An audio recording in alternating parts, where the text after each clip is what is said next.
Hey, what's up? lightboltjoe here. Today we're going to discuss the 1990 cult classic film Teenage Mutant Ninja Turtles. I'm wearing my Turtles hat.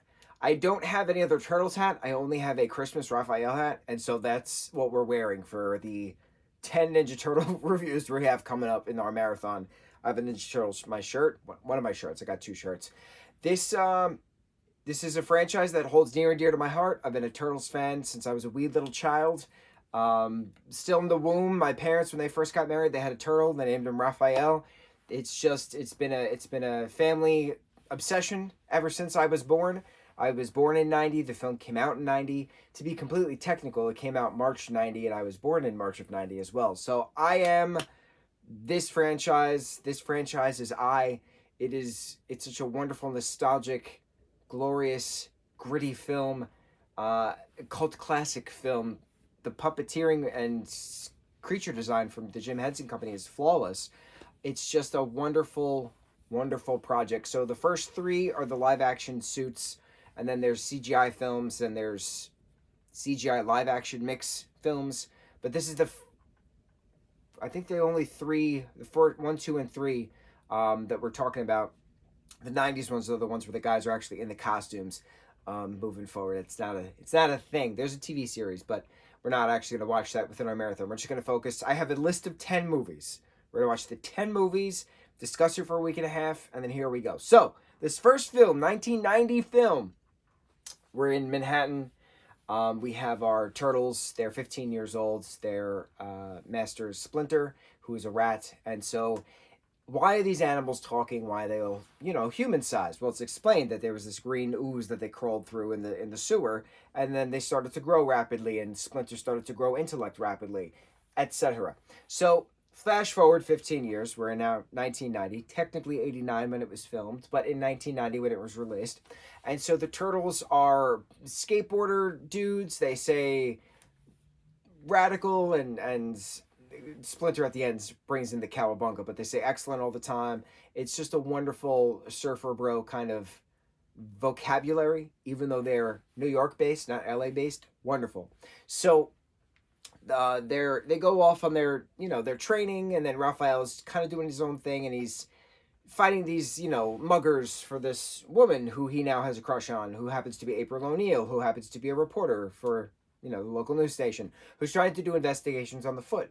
And the Foot is this crime syndicate who is very reminiscent to Japan crime syndicate that was happening, but and it's reminding a lot of Japanese immigrants in New York of the Foot back then, so they're just calling it the Foot again.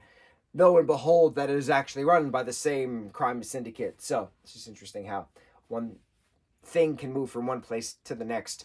So who is Master Shredder, and why is he leading the crime syndicate? Well, he is Saki, and he was Yoshi's friend and combatant over this one female, and Yoshi was Splinter's master, who Splinter mimicked all of his ninjistu.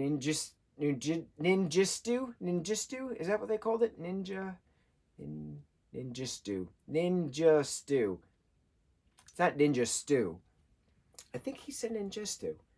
The words are blending in my face now. It's in my head now. They want to be ninjas, and I keep wanting to say Ninjago. It's not Ninjago. That's Lego.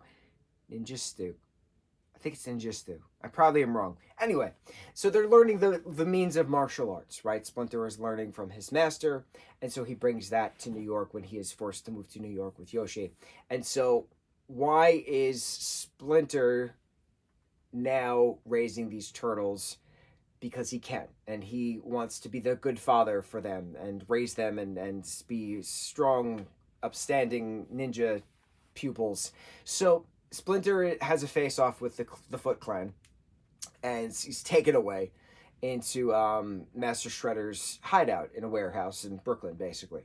And so what happens next, right? You have the reporter's boss, you have April O'Neil's boss, Charles's son, Danny. He's involved with the Foot Clan, but then gives up the turtles, but then tries to help the turtles after he tries to help Splinter. Casey Jones, the hockey player, badass ex-hockey player, is here, doing his thing, helping out as well after he meets Raphael and then gains the Turtles' trust, gains April's trust. Then they all escape to upstate New York to a farmhouse that April's family used to have, so that way Raph can heal, while they try to get their stuff together to get back to New York, so that way they can help free Splinter.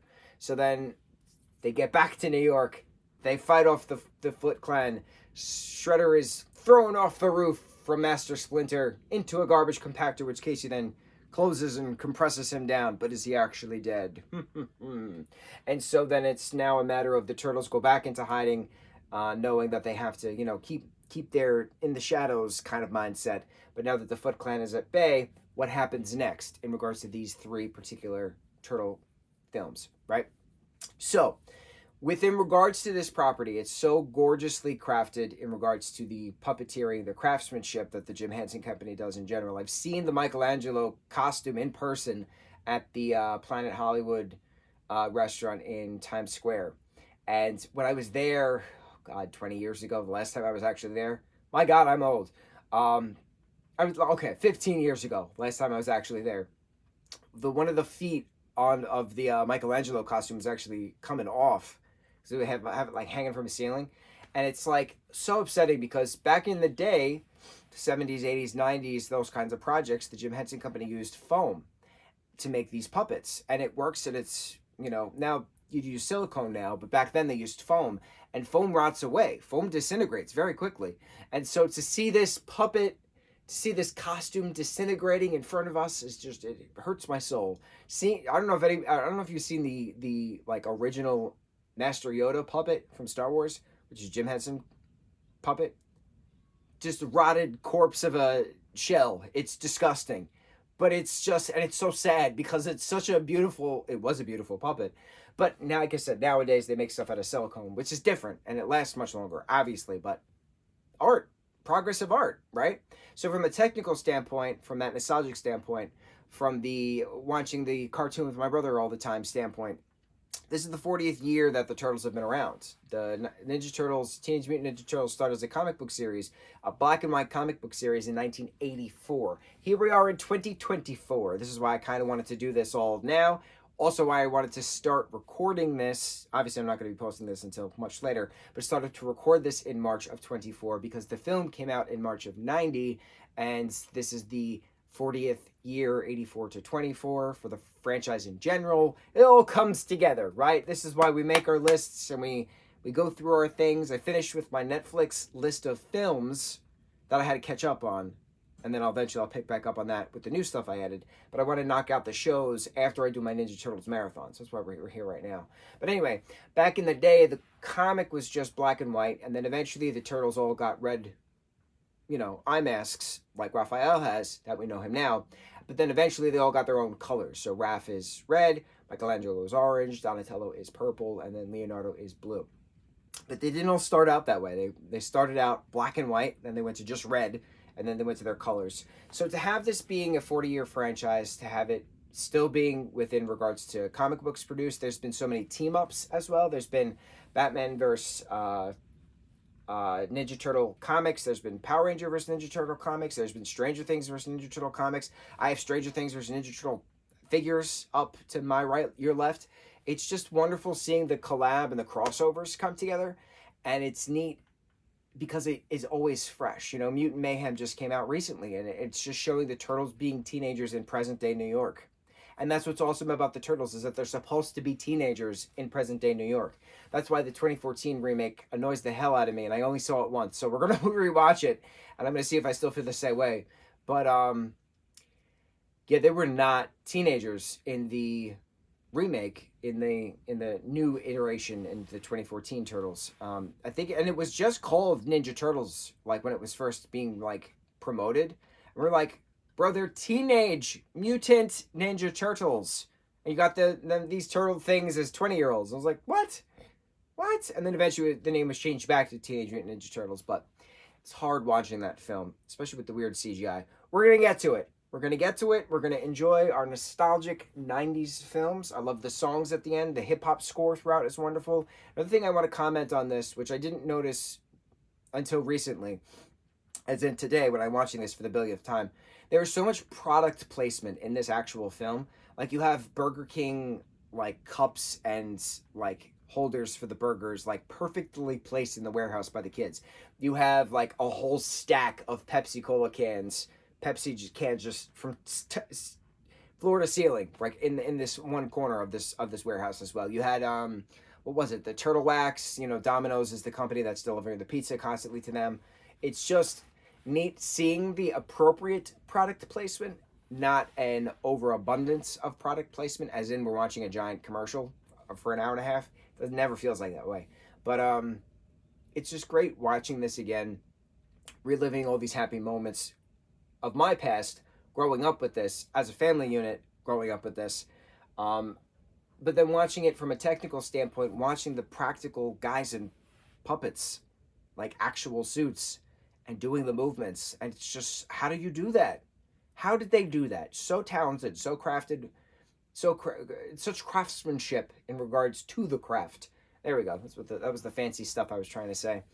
The fact that it was filmed on film gives it that grit, that 80s, 90s grit that I talk about so much, the practical effects, barely CGI to this, if any CGI to this. This is a true film, as far as I'm concerned, in regards to using film to film. It gives that authenticity. It's tactile. You can touch it, right? It's not going to just disappear in a cloud kind of thing. I get it. Things are made different now, but it's nice revisiting the past to see where we've been, to see where we are now, to see where we can go later. There we go. Past, present, future. Teenage Mutant Ninja Turtles, 1990s cult classic, incredible film with an awesome hip hop soundtrack. On to the next review. Mahalo.